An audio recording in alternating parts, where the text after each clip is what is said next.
Hi everyone, Comic Reviewer here. This time reviewing on Thunderstrike, issue number 1. Now, as you know, Thunderstrike is kind of like Ford's replacement. He kind of took over for a time, and is meant to be the kind of successor. So the cover you have for Thunderstrike getting ready in a kind of special covered style. And it starts off how a lady's being carjacked saying, "Be cool, lady. We only want your ride. You drive, Elle. Move it, take the wheel, and we'll be long gone before." Now, when you look at it, is that supposed to be graffiti work or billboard sign? Not really good artwork there. So then the muggers look, and they see Thunderstrike saying, "Let her go." And so he knocks two of the guys down, which presumably breaking their necks. One of the guys tries to get away, but Thunderstrike, without thinking about things head on, ends up destroying the lady's car. And the officer's like, "We got a report of a disturbance here, and oh man, they weren't kidding." And yeah, Thunderstrike actually does bring up a good question, like, how is he going to explain this to the insurance company?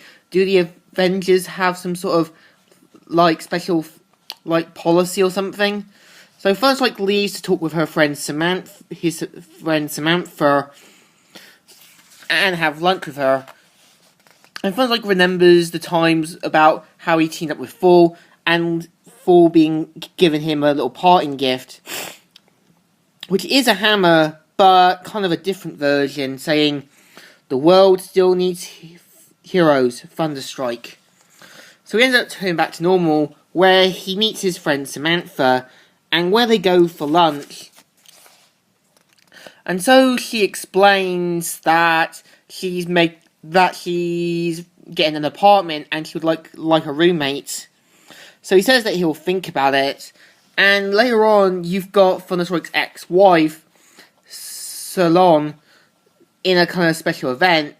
And I know Link Card talks about it, saying that the guy shouldn't be talking while filming, but again, this could just be him before filming it, and he says, "This will be your best infomercial yet, Miss Steele, especially with the front lines of the front New York Smashers." And so he mainly leaves to have beer with the guys, and she does find it a bit suspicious how her husband keeps going out with the guys and stuff. So he gets ready for his car, gets to his car, but ends up getting hit by one of the muggers and leaves. And so you've got the villain Carjack. Yeah, this is his actual name, not Chop Shop, not, Underdeal or anything. And he says, "Quiet down, Sherman. Your annoying bravo will not condole the fact that you accidentally sprayed blood on the front of the seat of the vehicle. I'm sorry, Carjack. I swear it won't happen again." So afterwards, Eric Masters meets one of his old friends and his teacher, and his son says that some things happened to his stepdad, and he decides to see what's going on. And after that they explain that there has been a rash of robberies, and later on there is a new version of the Executioner called Blood Axe, who looks like a Red Skull cosplayer. And so the three carjackers from the first page get torn apart, and Thunderstrike gets ready to look for the carjackers, but sees that the police sirens are heading off to the police station, and you got the cops looking like something from RoboCop or the TV show Cops. I mean, seriously, were cops in the 90s ever like this? So he talks with Marcus, saying that he needs help, and that someone broke into the police station and wrecked half the place. And so Bloodaxe breaks into Carjack's operations, and Thunderstrike shows up just in time to stop him.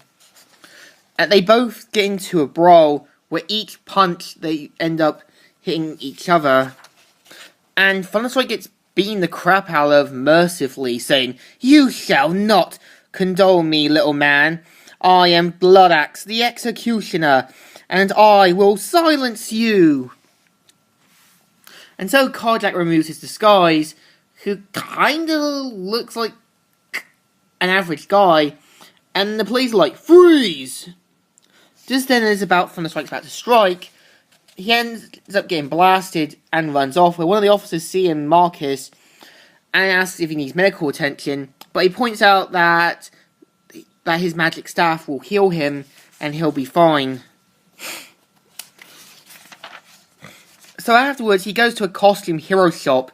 Yeah, this is kind of like the thing that Marvel had at the time, a costume hero shop. It's kind of like that Flash comic where the Rogues had all their costumes done.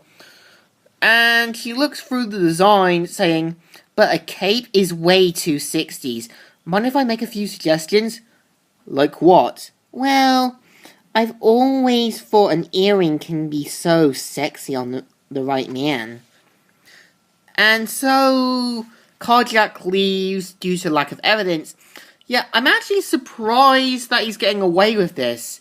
I'm actually surprised that a lawyer can allow a criminal to do this. So afterwards, Eric Masters sees what's going on TV, and it's about Carjack's operation still going. And Eric's wife is like, "Eric, thank God you called.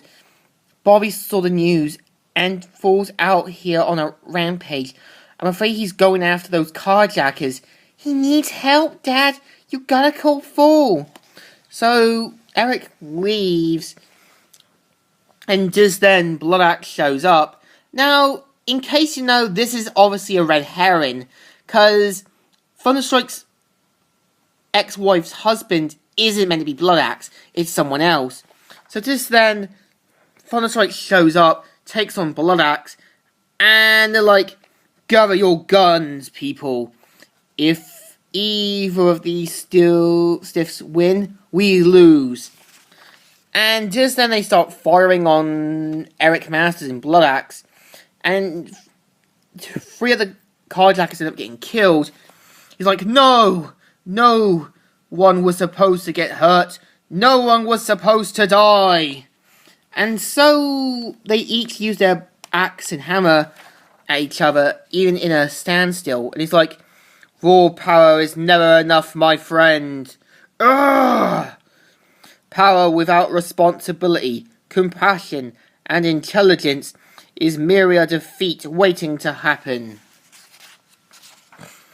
And yeah, Black gets shifted around, and just as he's about to use a giant truck or car on him, Thunderstrike blasts off his hammer at him, and the whole place comes down.